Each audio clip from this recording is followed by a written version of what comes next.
Manjummel boys and girls, we are here. അതെ, നിങ്ങളുടെ സ്വന്തം കുഞ്ഞാപ്പു സർ വീണ്ടാമതും മറ്റൊരു ചോദ്യവുമായി വന്നിട്ടുണ്ട്. ചോദ്യം ഇതാണ്: identify the word relationship and fill in the blanks. ബന്ധം മനസ്സിലാക്കി വിട്ട ഭാഗം പൂരിപ്പിക്കാം. അപ്പോൾ ആദ്യം നമുക്ക് ബന്ധം നോക്കാം. എന്താ ഇവർ തമ്മിലുള്ള ബന്ധം? എന്തെങ്കിലും വൃത്തികെട്ട ബന്ധങ്ങളുണ്ടോ എന്ന് നോക്കാം. സെൽ അല്ലെങ്കിൽ കോശം കണ്ടെത്തിയത് റോബർട്ട് ഹുക്കാണ്. ആണോ? ആണ്.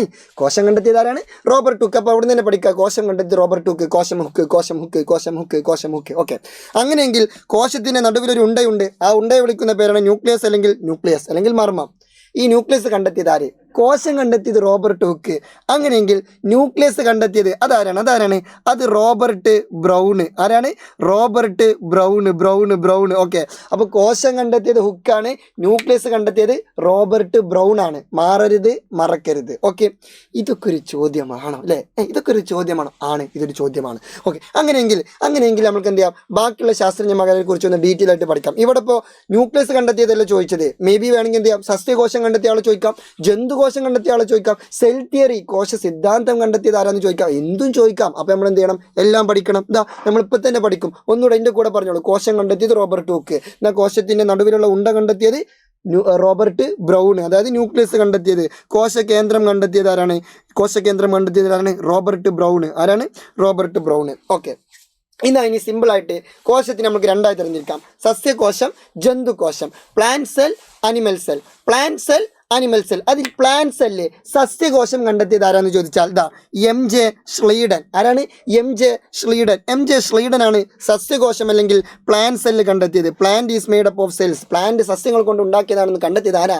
MJ Schleiden. ഇതെങ്ങനെ കണക്ട് ചെയ്യും? അതെങ്ങനെ കണക്ട് ചെയ്യും?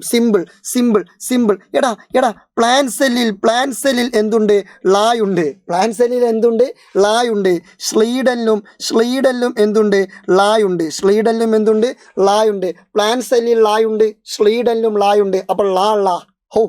ഏതാ കണക്ഷൻ? അടിപൊളി കണക്ഷൻ. എന്നാ ഞാൻ അടുത്തത്.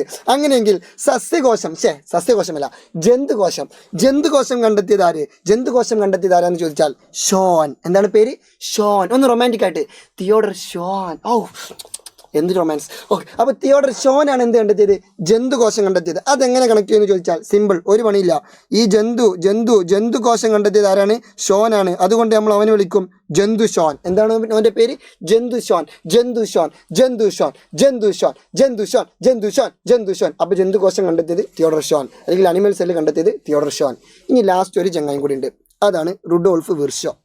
എന്താണ് പേര്? Rudolf Virchow. ബിഗ് ഷോ എന്നൊക്കെ കേട്ടിട്ടില്ലേ? അതേപോലെ തന്നെ റുഡോൾഫ് വിർഷോ. ഈ റുഡോൾഫ് വിർഷോ കണ്ടെത്തിയത് എന്താണെന്ന് ചോദിച്ചാൽ, ഒരു പുതിയൊരു കോശം ഉണ്ടാകുന്നത് പഴയൊരു കോശത്തിൽ നിന്നാണ്. പുതിയൊരു കോശം ഉണ്ടാകുന്നത് പഴയൊരു കോശത്തിൽ നിന്നാണ്. അത് പിന്നെ അങ്ങനെ തന്നെയല്ലേ? അത് വെറുതെ കണ്ടെത്തി. അതെ.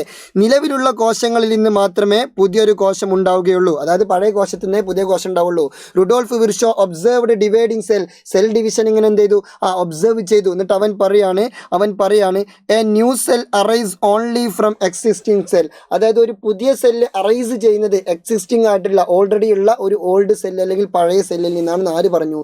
റുഡോൾഫ് വിർഷോ പറഞ്ഞു. ഓക്കെ അല്ലേ? ഇനി നമ്മൾക്ക് ഈ ഒരു ഭാഗത്തിൽ നിന്ന് വളരെ ഇമ്പോർട്ടൻ്റ് ആയിട്ടുള്ള മറ്റൊരു ഭാഗമാണ് കോശ സിദ്ധാന്തം, സെൽ തിയറിയിലെ പ്രധാനമായിട്ടും 3 കാര്യങ്ങളാണ് പഠിക്കേണ്ടത്. ഒന്നാമത്തെ കാര്യം എന്താണെന്ന് ചോദിച്ചാൽ, ആരാണ് ഈ സെൽ തിയറി ഉണ്ടാക്കിയത്? ആരാണ് ഈ സെൽ തിയറി കോശ സിദ്ധാന്തം ഇൻട്രൊഡ്യൂസ് ചെയ്തത്? അത് നിങ്ങൾ ഇതുവരെയും കേൾക്കാത്ത 2 ആളുകൾ ഇതുവരെയും കേട്ടിട്ടുണ്ടാവില്ല കേട്ടോ. അതിൽ ഒന്നാമത്തെ ആൾ ആരറിയോ? ഒന്നാമത്തെ ആള് MJ Schleiden. കേട്ടിട്ടില്ല. എടാ, Schleiden പ്ലാന്റ് സെല്ല് കണ്ടെത്തിയ അതേ Schleiden. പിന്നെ രണ്ടാമത്തെ ആള് തിയോഡർ ഷോൻ. അത് ഞങ്ങൾ കേട്ടിട്ടുണ്ടല്ലോ. അതെ, അനിമൽ സെല്ല് കണ്ടെത്തിയിട്ടുള്ള തിയോഡർ ഷോനും. ഓക്കെ. അപ്പോൾ MJ Schleidenനും തിയോഡർ ഷോനുമാണ് എന്ത് കണ്ടെത്തിയത്? സെൽ തിയറി ഇൻട്രൊഡ്യൂസ് ചെയ്തത്, അല്ലെങ്കിൽ സെൽ തിയറി ആവിഷ്കരിച്ചത്. ഓക്കെ.